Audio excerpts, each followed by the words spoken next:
All right, friends, good morning. Time for the hands-free drive to work. You know that I designed this so that we can, at the very same time, steer ourselves from home to work and have a conversation about steering ourselves well once we get there. I know you're busy, so you can just press play while you drive, while you work out, while you do whatever.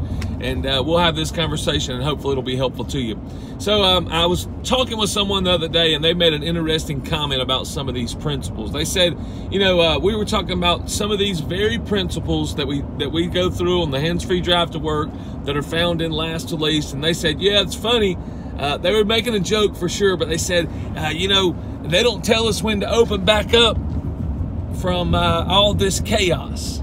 They don't tell us when to open the doors back and begin to let customers back in. They were agreeing that these principles were good and helpful, but what they couldn't see is how it helped them make their next wise move. So I want to try to real quick just put this together for you. I didn't go through all this with them. I just kind of chuckled along. But at the same time, I want you to think about this.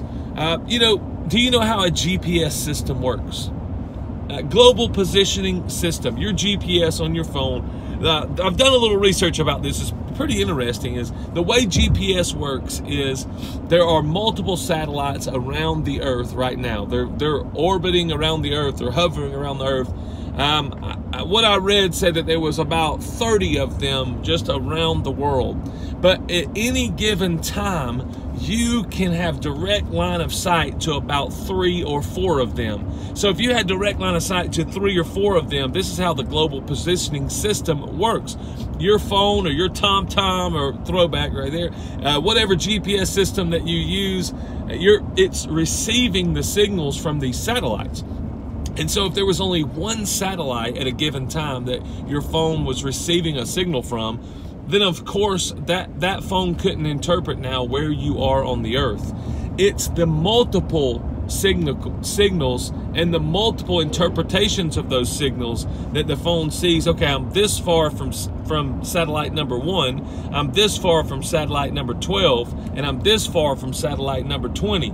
See, at the same time, now I can start to position myself within about 15 or 20 feet of where I am on the Earth.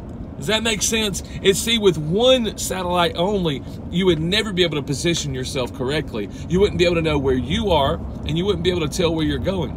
But that's how GPS helps you. It tells you where you are and where you're going. And the way it can do that is by looking at your distance from multiple satellites at one time. Now, do you see where we're going with this? See, when we say, what's my next wise move?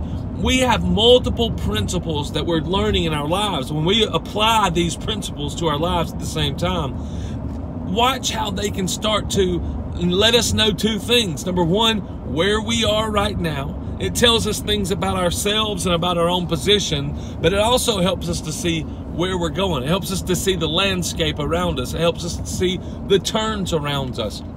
So all these principles coming together can help us now make our next wise move. Watch how this can happen even with opening. I'm not saying it's going to just lay it out there and give you a date. No, but watch how it can happen.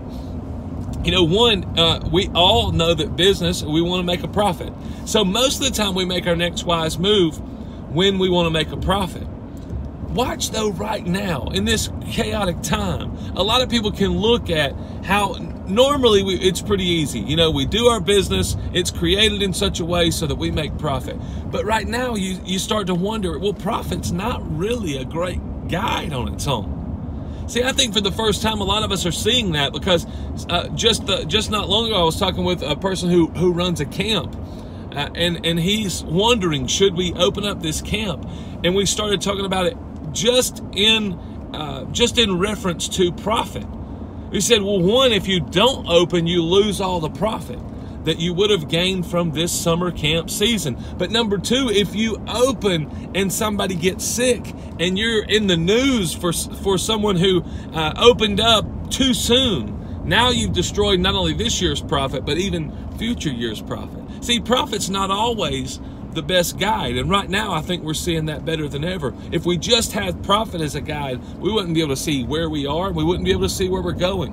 But let's overlay that with One of the things that I'll always talk about with last to least is that a met need necessarily comes before profits and incentives. And so we have to say, okay, look, we're going to meet a need. And so whatever that need is that we actually meet with our work, we have to start to let that need guide our work.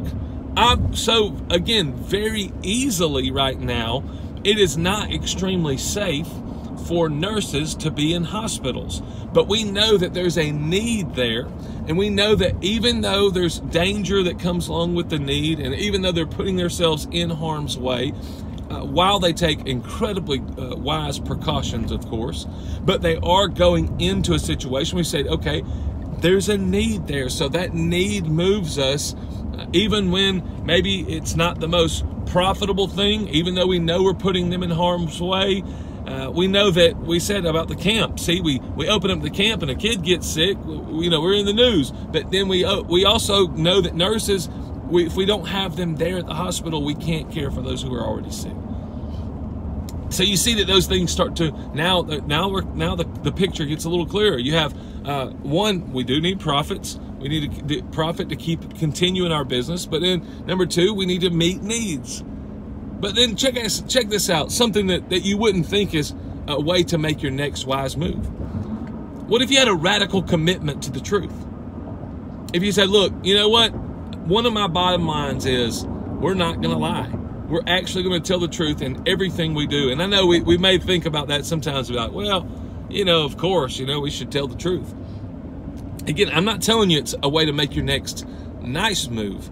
I'm telling you this is a way to make your next wise move. Watch how a radical commitment to the truth would be able to help you make your next move. See, a lot of people right now are looking at reopening underneath these rules that the government has put out. So keep 6 feet apart. So if you own a business right now and you say, I want to open up, and I'm not worried about all that 6 feet apart stuff, but I'm just going to tell people that we're staying 6 feet apart in my business so that we can go ahead and open up. And then ultimately, I'll just let them do what they want to. See, that's not a commitment to the truth at all. And so again, we would probably say, okay, that's a little, we lied or whatever. But look how that could actually topple our business. If people come into that business and see, no, you said you were keeping 6 feet apart, but you're actually not keeping 6 feet apart. At the same time, a commitment to the truth in that same exact instant. If we said, look, we're going to tell the truth no matter what. And I'm not saying, again, it doesn't actually say open or don't open.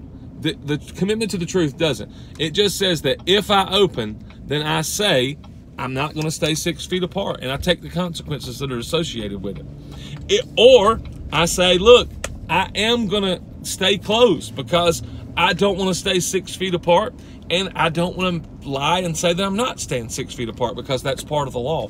You see how the truth, it's such a simple concept, but the truth absolutely helps you make your next wise move.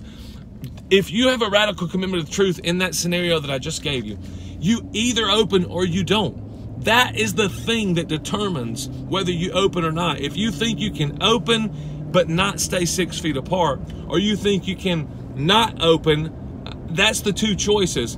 And you decide that the only way you can open is to fib, is to tell something that's not true about your company keeping the rules that are out there right now. Then the radical commitment to the truth absolutely just helped you make your next wise move. Do you see this? So when you start to put all these things together, it's just like those satellites.